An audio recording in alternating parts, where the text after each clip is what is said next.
감사를 드립니다. 우리 살아가는 데 있어서 중요한 것은 무엇을 시작하느냐가 매우 중요합니다. 근데 다시 생각해 보면 시작하는 것보다 훨씬 더 중요한 것이 있다면 그것은 어쩌면 마무리를 어떻게 하느냐, 끝맺음을 어떻게 하느냐라고 하는 것이 훨씬 더 중요하지 않을까 싶습니다. 무엇인가 시작은 화려했습니다. 큰 뜻을 품고 큰 비전을 세우고 시작하였습니다. 근데 가면 갈수록 시작과는 다른 양상을 보입니다. 점점 더 약해집니다. 쪼그라듭니다. 그것을 두고 용두사미라고 이야기를 합니다. 그렇게 되어진다면 훨씬 더 안타까운 일이지 않을까 싶습니다. 요한계시록 22장 12절에서 13절 말씀을 현대어 성경으로 읽어봅니다. 그때 주께서 말씀하셨습니다. 보라, 내가 속히 가겠다. 나는 너희 한 사람 한 사람이 행한 대로 갚아주기 위하여 상을 가지고 가겠다. 나는 알파와 오메가요, 처음과 마지막이요, 시작과 끝이다. 예수님께서 말씀하십니다. 나는 알파와 오메가, 처음과 마지막, 시작과 끝이다. 똑같은 말을 계속 연거푸 말씀하십니다.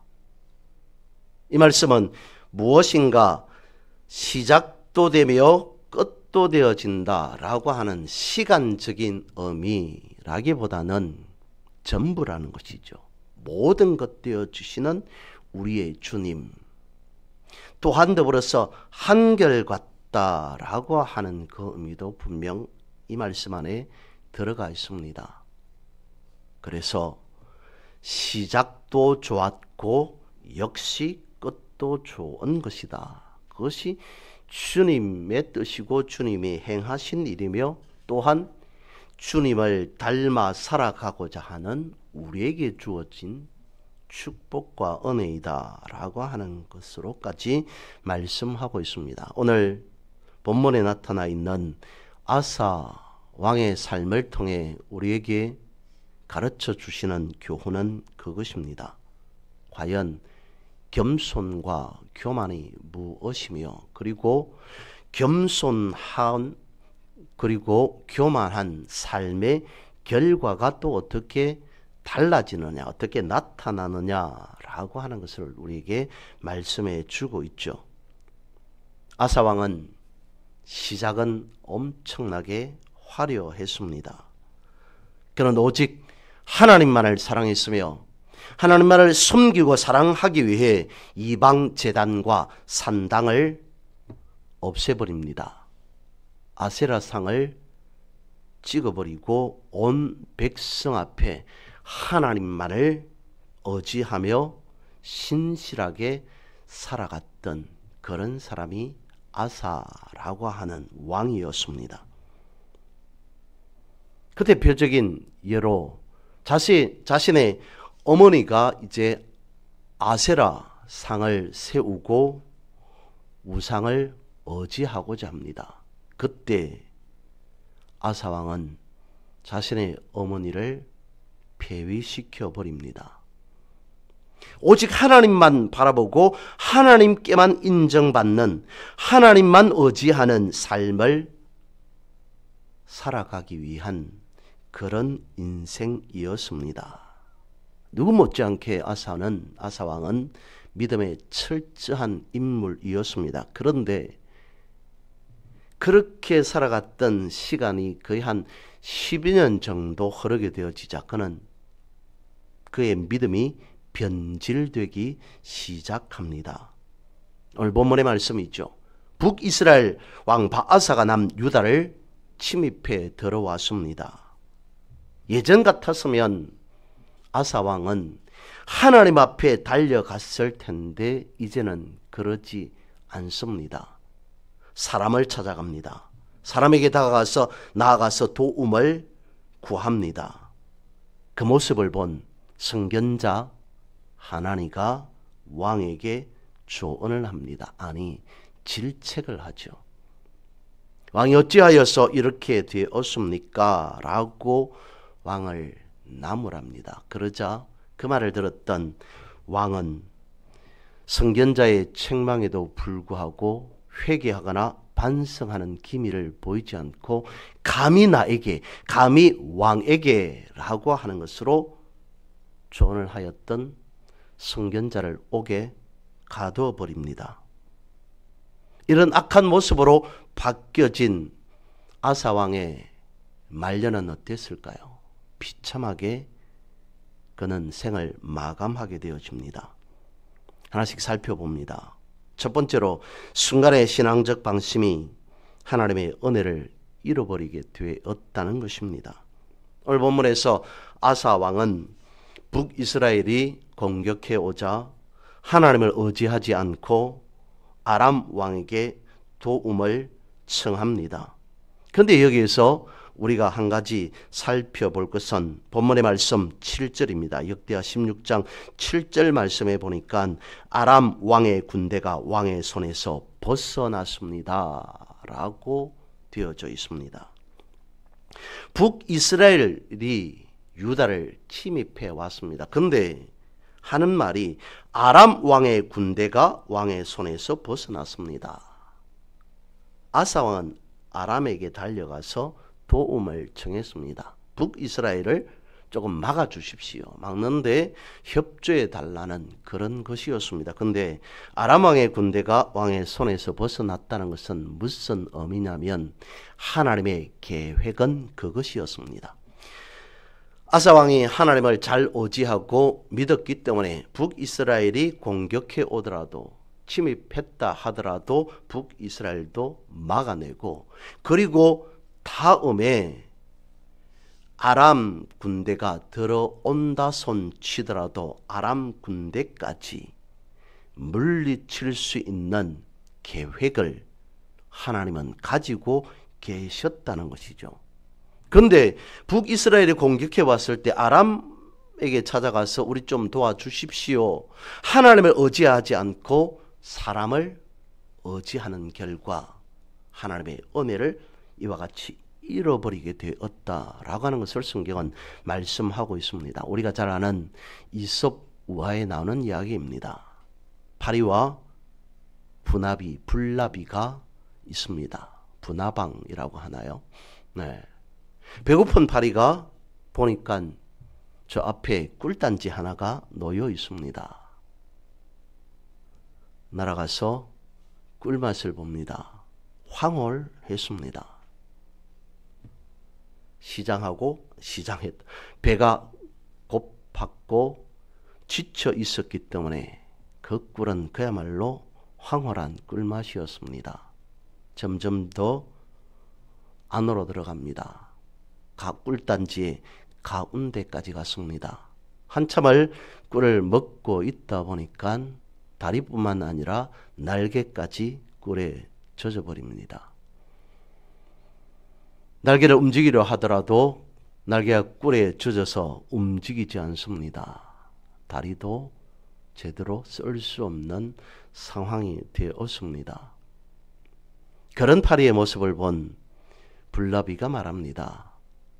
욕심이 많아서 먹는 것에 너무 지나치게 욕심이 많아서 그렇게 되었다. 비아냥거립니다. 저녁이 되었습니다. 촛불 하나가 켜집니다. 불나비가 그것을 보고 가까이 다가가서 더 아름다운 불을 보고자 합니다. 그러다가 그 불에 타 죽게 되었습니다. 아직 꿀단지 속에 죽지 않은 채로 있었던 파리가 말합니다. 나보고 바보라고 하더니 자신은 더 바보구나. 한순간에 다 죽었구나 라고 말합니다. 한순간에 신앙적인 방심이 하나님의 축복을 잃어버리게 되어진다는 것이죠. 여기서 우리가 잊지 말아야 할 것은 아사 왕이 그렇게 된 이유는 하나님의 엄청난 축복 축복을 받았습니다. 그러면 그 축복을 받고 하나님 앞에 더 가까이 더 감사하며 더 기뻐하며 살아야 되는데 그러지 않았습니다.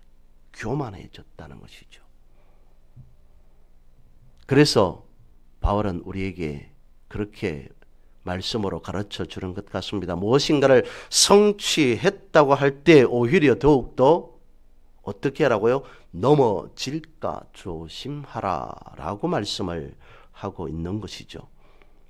한순간의 자만으로 신앙적인 방심이 하나님의 축복을 놓치게 되어진다는 것입니다. 그래서 항상 하나님 앞에 정직하고 겸손한 믿음의 마음으로 우리는 삶을 살아가야 한다는 것입니다. 두 번째, 언제나 하나님만 의지하는 한결같은 믿음의 유무가 삶의 성공과 실패를 결정한다는 것입니다. 아사 왕이 하나님을 의지하지 않고 사람을 의지하자 그것에 대해서 선견자 하나니가 책망합니다. 뭐라고 말하냐면 과거에 구스 사람과 룹 사람이 쳐들어왔을 때 왕은 우선에서 하나님을 의지하였습니다. 그렇기 때문에 하나님께서는 그들을 왕의 손에 붙여주셨습니다. 이기게 하셨다는 것이죠. 10년 전에 왕의 모습을, 왕의 믿음을 보십시오. 왕이 어떻게 하였는가. 그리고 10년이 지난 지금의 왕의 모습을 보십시오. 왕은 달라졌습니다. 변화되었습니다가 아니고 왕은 변질되었습니다 라고 말합니다. 그렇지 않습니까? 사실 우리 모든 삶 속에서 수고의 노력으로 얻은 결과가 있습니다. 그런데 그 결과 우리의 노력으로만 된 것이겠습니까? 그렇지 않습니다. 그것은 하나님의 손에 달려 있는 것입니다. 그 이유는 우리로 성취케 하시고 높여주시는 분이 다름 아닌 하나님이시기 때문입니다.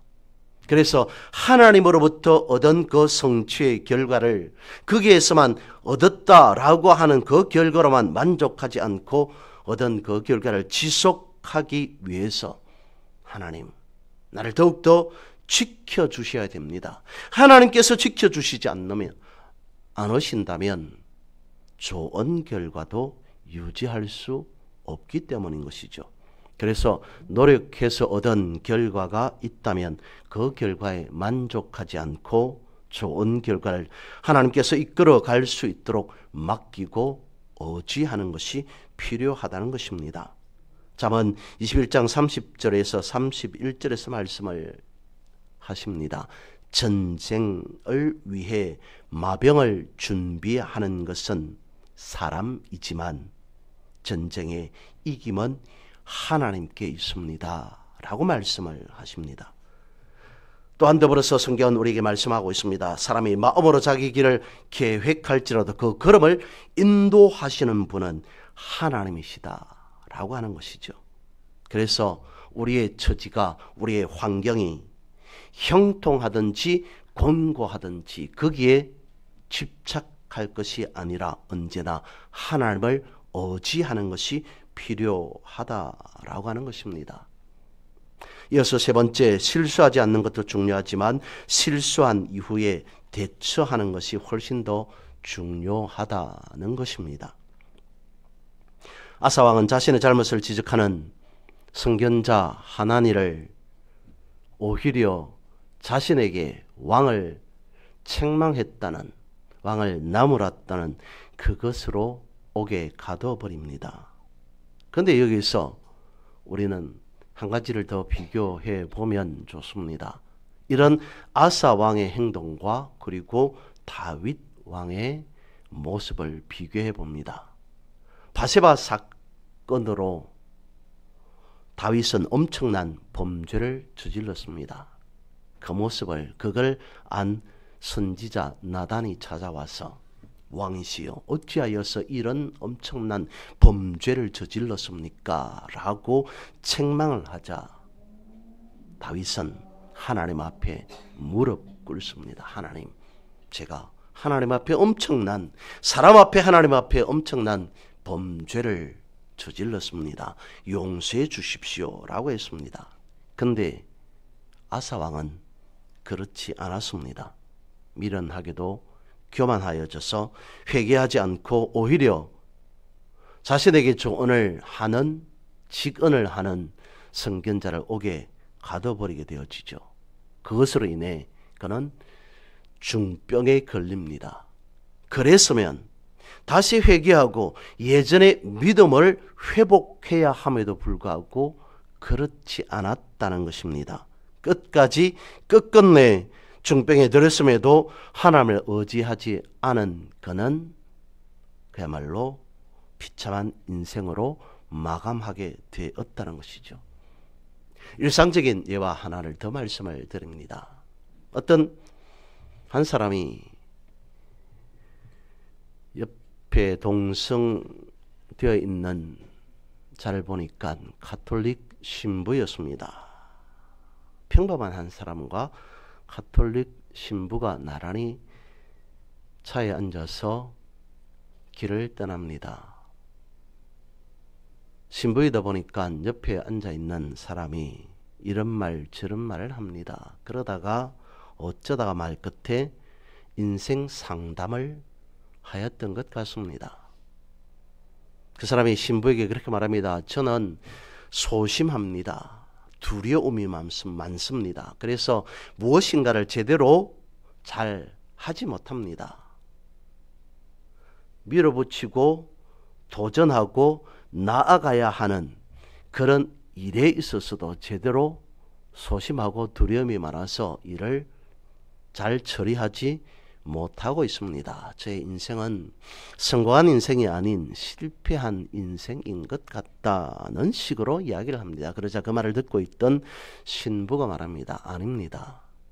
제가 볼 때 당신은 두려움이 많은 것이 아니라 오히려 두려움이 없는 자 같습니다. 그렇지 않습니다. 말씀드렸다시피 저는 소심합니다. 두려움이 많습니다. 무엇 하나를 제대로 추진하지 못합니다. 좋은 결과를 내지 못합니다. 신부가 다시 말합니다. 두려움이라고 하는 것이 마냥 부정적인 것만은 아닙니다. 우리가 무엇을 두려워해야 하는가 라고 하는 것도 한 번은 생각해 봐야 됩니다. 라고 이야기를 합니다. 무슨 말인지 이해가 잘 되지 않습니다. 신부가 말합니다. 두려워할 것을 두려워하고 두려워하지 않을 것을 두려워하지 않는 것이 우리에게는, 사람에게는 필요합니다. 라는 이야기를 하더랍니다. 성경이 우리에게 말씀하고 있습니다. 뭐라고요? 두려워하지 말라라고 말씀하십니다. 그것은 세상에 대하여서 두려워하지 말라라는 말씀입니다. 그 말씀을 두고 하나님조차 두려워하지 말라라고 받아들이는 사람은 아무도 없을 겁니다. 그런데 아사왕을 보십시오. 아사왕은 가면 갈수록 하나님이 아닌 세상을 두려워했습니다. 눈앞에 펼쳐지는 적군이 침입하고 북이스라엘이 남유다를 공격하고 다른 나라들이 공격해 오는 그런 현상을 바라보고 그런 두려움 앞에서 그는 하나님을 바라본 것이 아니라 세상을 바라보면서 세상을 가면 갈수록 점점 더 두려워하게 되어집니다. 그러면서 오히려 하나님은 두려워하지 않게 되었던 것입니다. 두려워할 것을 두려워하고 두려워하지 말아야 할 것을 두려워하지 않는 것이 실수를 반복하지 않는 것이죠. 실수하지 않는 것 중요합니다. 하지만 실수했다 하더라도 그 이유가 더욱 중요한 이유는 이와 같다는 것이죠. 우리가 믿음을 붙잡고 올 한 해의 삶을 살아왔습니다. 달려갈 길을 달려왔습니다. 이제 우리는 무엇인가 결과 앞에 무엇인가 도출해 내야 하는 열매를 보여야 하는 그러한 시점 앞에 서 있습니다. 좋은 것을, 큰 것을, 원대한 것을 이루지 못하였다 할지라도 그럼에도 올 한 해 모든 것이 우리의 인생을 다 마감하는 것은 아닙니다. 내일을 위해서, 다음 해를 위해서 새롭게 우리가 다시 한번 실수한 것이 있다면, 부족하게 모자란 것이 있었다면 그것을 어떻게 채울 수 있을까, 회복해 할 수 있을까라고 하는 것을 생각해 보아야 된다는 것입니다. 하나님의 말씀을 붙잡고 살아가야 됩니다. 도중에 실수하였을지라도 하나님은 그것을 인정하실 겁니다. 그렇지, 사람은 누구나 실수할 수 있지. 그런데 그 실수가 반복되어진다면 그것은 실수가 될 수 없다는 것입니다. 어떤 삶을 살아왔을지라도 하나님 앞에 무릎 꿇고 회개하며 용서를 구할 것을 구하면서 살아갈 때 우리의 마무리는, 우리의 올 한 해의 끝은 시작보다 훨씬 더 아름답고 화려하리라 믿습니다. 이러한 삶을 살아가는, 그래서 승리하시는 여러분들 되시기를 주님의 이름으로 선포하고 축복합니다.